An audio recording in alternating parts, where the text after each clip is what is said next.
Hello. Hello, Mr. Apeman. So let me introduce you and correct me if I'm wrong. Your name is Franzyzz Yes. in Warcraft 3, of course. Yeah. And you play mostly 4v4. Yeah. And True. now 1v1, you are doing amazing in solo recently. So congratulations. Thank you. And you play mostly orc. Yeah. But in 4v4, sometimes I saw you playing random. Sometimes you are playing a human mostly. Yeah. With, Of racing human. Yeah. And you are also, what is important, a moderator at Yeah. Warcraft 3 Champions. Yes. Okay. Perfect. So I would like to ask you about difference in skill that is needed to play 4v4 and 1v1, the general answer, because, for example, you did like a huge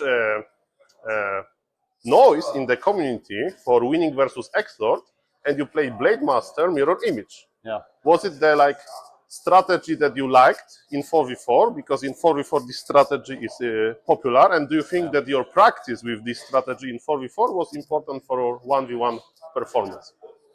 Yeah. Good question. It doesn't work against Xlord that often. I think he was not prepared against it, I guess. And it's super cool to play this strategy. In 4v4, it's really decent. It's even better than Farsia on most maps. If you can pimp up your Blade Master with super nice items, and Xlord did not expect it, I'm sure. And after that game, I kind of broke him. I feel like because he was not fully here in the second game. In the second game, he went Crypt, Ziggurat, and very late Altar. So his Crypt dot only came out when I was in his base. Okay, yeah, so that was a fast 2-0. For the 1v1 viewers, Yeah. So in 4v4, orcs can play many different strategies. Exactly. Yeah. But can you tell a little bit about good orc strategies in 4v4 and which of them we can find in solo as well? Yeah, sure. All right, in 4v4 you can basically go for any orc hero you want. You can go Blade Master Farsia, you can go Shadow Hunter, you can go DC first. It's all viable. Reason is the map is so big, so you have lots of time to build up your army, your economy. In solo you cannot go DC or Shadow Hunter most. You could before an Orc Mirror go DC first, because Stump cooldown and Stump duration was not nerfed. Now it's nerfed, both of them, and so it basically became unviable in solo. And in 4v4 you can go fast stack Raider. It's super efficient. Most of my viewers know that as well. I make a difference. Sometimes I go standard fast head plus shamans, and the second strategy is raiders, mass raiders. And my third strategy is mass bats if I go orc. Some people ask me how do I choose which style I play, because I have very high MMR as well. And I always, when the game starts, I look at the races against human elf. I genuinely don't like to. First of all, it's very important which map you're playing, but on many maps, the expo is very exposed. Like I think of this big brown map with the 3 front expos.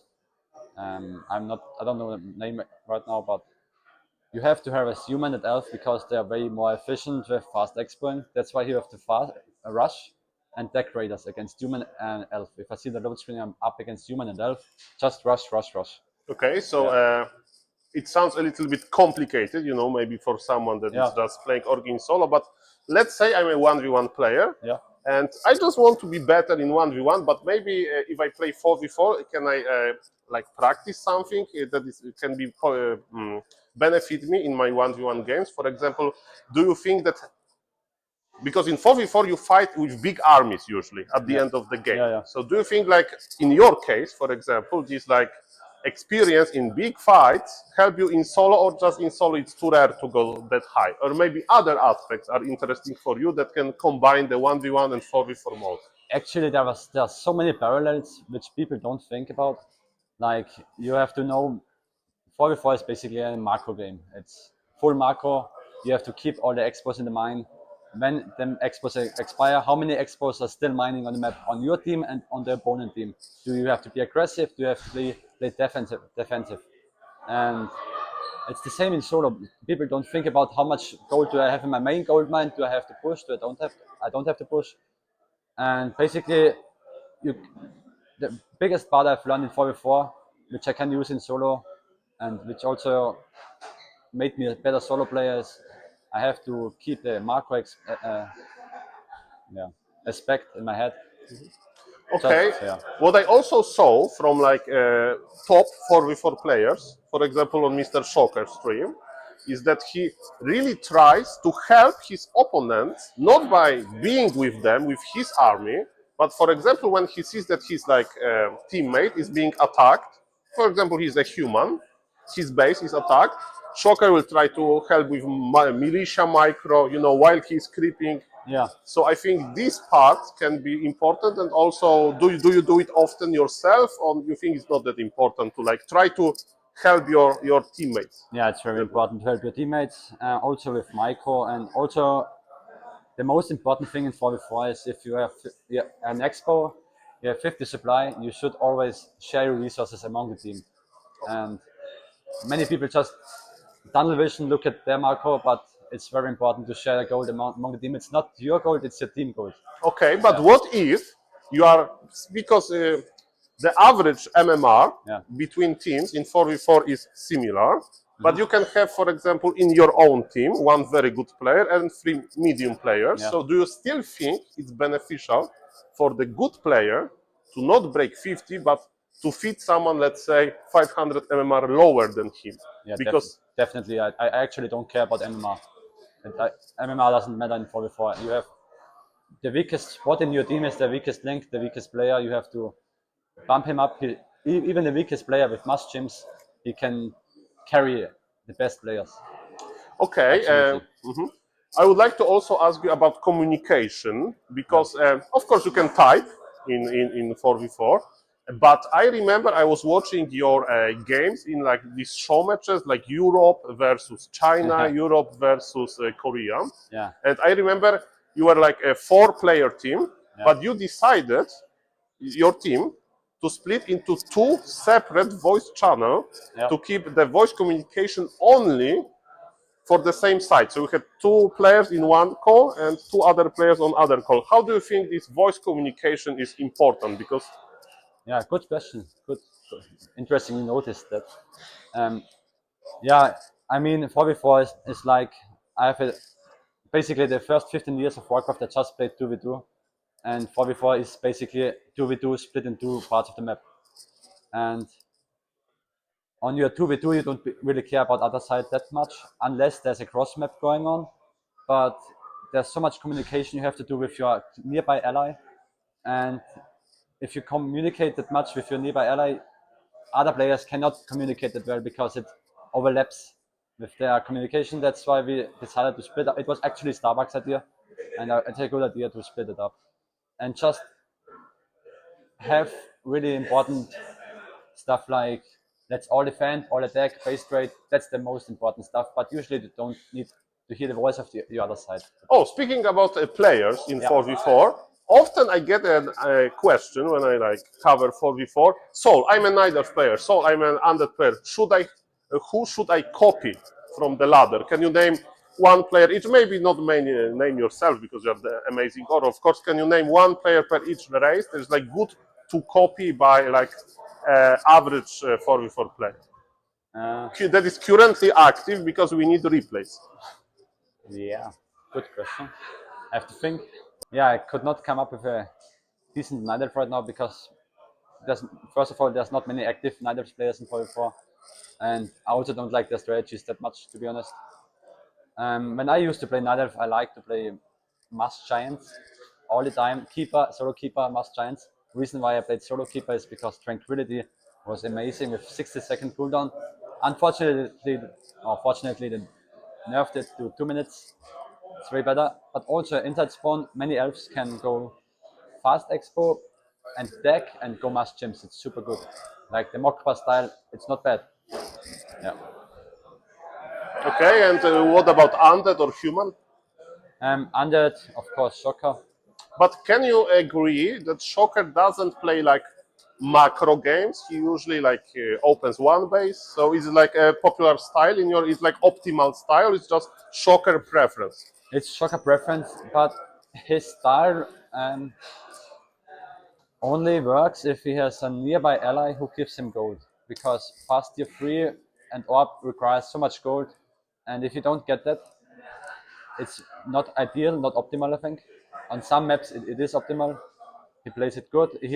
If he needs gold, he asks for it, sometimes too much. Okay. But that's a very good style. But I personally, I prefer the fast expo 99% of the time as undead. Basically, because with expo you can also share, like again, it doesn't matter which race you are, share the resources among the team, and if you're fine, everyone else is fine as well, with macro wise. And what about human? We of course we have Todd, we have Yagami. I think they both are very strong. Yeah, I mean, for me, Yagami is the best 4v4 player in human. Period. Okay, so maybe because Todd usually highlights that Yagami second hero choice is questionable because he in 95% games he's going MK second. Yeah, MK is by far the strongest second Okay. hero. Sometimes you can make a play for Panda or Tinker, but Mountain King, the thing is, if you have Archmage MK, and oftentimes you play with Orc or with Undead nearby, you can go Bolt the hero, hex the hero, and it's dead, and you kill an entire army. With, yeah, Panda and Tinker of how Todd is playing it has nice area of effect, but no hero kill potential, zero. Okay. You only kill a hero or kill an army if your opponent is sloppy or doesn't notice, but like top players, Mountain King, hero focus, kill an entire army, and you basically overrun your side. That's the most important part. And also about Yagami, Dot is playing his one-dimensional army with mass knights, priests, breakers, Panda, paladin, and Yagami adapts like that's how a human should play. If you are against the mass casters, you go mass breakers. If you go against mass air, you go mass charros. That's the most important part. Human is by far the strongest 4v4 ways, I think, but you have to basically like Orc in solo. You have to adapt and play the correct counter, and you basically overrun them. Okay, so my next question is about the 4v4 meta, because the problem with random team, because random team is the most popular mode, is that often you don't have the rainbow composition for the viewers. It means that you have team with 4 players and everyone has different race. So there is night elf, orc, human, and undead. And when I saw your tournament, like China versus Europe, you're usually trying to have a rainbow composition. So do you think that this like overall 4v4 meta is not that solved, because like it's very rare to see rainbow versus rainbow, and you still think it's like it doesn't matter and rainbow composition is not that important? I honestly think rainbow is not that important, but you need one team always needs a human player. Basically for spellbreakers or gyros. If you have no human in the team, you are basically exposed against mass casters, and they can go mass destroyers, but they get easily countered if you don't have a human, like with mass gyros or something. So human is very important, but too many humans are not that good as well. But if you have one human, maximum maybe 1 or 2 elves, 2 elves is also bad. One human, at least 1 elf maximum, and double undead is shit as well, but double orc can work, or orc undead. So 2 human, elf, and orc would work fine as well, my opinion. Okay, and one more question about moderation on Warcraft 3 Champions. How strong is your moderation team? Because like I know that in the past, there is some delay in the reviews. Of course, I appreciate that there is a moderation team, but can you describe like how strong is the team? And also, my idea is that if you have very strong team, and I don't know if you're like by strong I mean active. That like there is no like 1 week of reports AFK. What is your personal opinion about making maybe a big unban wave? Because if the team is strong, then team can like react to the new report, and maybe maybe some guys that was banned changed. And I'm not saying to unban a particular player, but probably there is a long list of banned players. What do you think about this, and how strong is your team? So with bans, usually as moderators, we never ban anyone straight away. We only ban team killing, obviously, because team killing is unacceptable. And team killing will result in a 7-day ban, for those who don't know. And usually, if someone like grieves or loses on purpose, we give a 1-day ban. And if it repeats, we give a 2-day ban. Sometimes people check it and they see a 5-day ban for an early leave. They say, what the fuck? But we do it only on repeated offenses. And also we look about time frames, how short are the time frames, sorry, and between the last penalty to the current penalty. So we look at this. We are like, let's say 7 or 8 moderators right now who work in their free time on basically when they are eating or doing nothing, they just watch replays. Or I do it while I'm queuing. I do it in the meantime, watch replays. And yeah, to be honest, there's so much reports, and recently it's inflationary, even more. But we try to keep up, but it's so much. It's really Okay, much. and a comment from me, Yeah. like in team modes, Warcraft champion is so much better because like everyone is trying, almost everyone in team is trying, Yeah. and on BNet you can just leave. You can just leave. You don't like the map, you leave. And on Warcraft champions you need to try, and that's Yeah. why the moderation is really needed. So thank you for Yeah. that. Yeah. And to finish this interview with this universal question that I'm asking everyone, name your favorite Warcraft 3 related drama. Drama? Drama? It's a drama channel. Favorite drama is Krabby not playing arranged team with Dot anymore. That's my favorite drama. That was the same answer for Mr. Razormon. Thank you, Okay. Mr. Franzyzz, and keep it up. I thank you for the interview. Have a and nice also, event. thank you for watching. Follow and subscribe Dr. SaulApeMan. Is very good streamer. And I'm adding in the description a link to your 4v4 guide. Very nice guide on your YouTube. Yeah, I need to make a new one as well, but thank you. Thank you, and have a nice event. Thank you.